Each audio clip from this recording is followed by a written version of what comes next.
આજે સંસદની અંદર જે શબ્દ અમિત શાહશ્રીએ જે વાપર્યો છે કે આંબેડકર આંબેડકર આંબેડકર એક પ્રકારનો જે અને એ સંવિધાન પર હુમલો કર્યો છે, જે આરાધ્ય અમારા સમાન બાબા સાહેબ જેના દેશનું બંધારણ અને એની આશાઓથી અમને આદિવાસીઓ એસસી એસટી ઓબીસીને એક આશા બંધાયેલી હતી, એ આજે એ સંસદની અંદર જે વસ્તુ બોલ્યા એનાથી અમને બહુ જ ખેદ છે. અમારું અસ્તિત્વ ખતરામાં છે.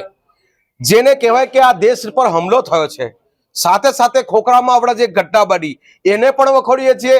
સાથે સાથે જે બચ્ચું ખાબડ જે અનામતની જોગવાઈ એ ઓબીસી સમાજના હોવા છતાં પણ અને જે બાહુલ્ય એસટી શેડ્યુલ 5 માં રહે છે, જ્યાં મૂર્તિનું અનાવરણ થતું હતું, એ મૂર્તિના જે અનાવરણના બાબતમાં જે સ્થાનની બાબતમાં જે આદિવાસીઓના ગુરુ ગોવિંદની સ્થાપના થતી હતી, એના સ્થાપનામાં અવરોધ બની આદિવાસીઓને આતંકવાદી કહેતા, અત્યાર સુધી નક્સલી કહેતા હતા, હવે આતંકવાદી શબ્દ ઉમેરાયો છે, જેથી કરીને અમારા એસસી એસટી ઓબીસી સમાજને આવતા સમયમાં આ શાસન પ્રશાસનથી અમને ડર લાગ્યો છે કે જો આ સુધારવામાં નહીં આવે અને સમાજ એસસી એસટી ઓબીસી સમાજ જાગૃત નહીં થાય તો આવતું ભવિષ્ય મને લાગે છે એસસી એસટી ઓબીસી અને અન્ય પછડો વર્ગને બહુ જ તકલીફ વાળો સમય આવવાનો છે.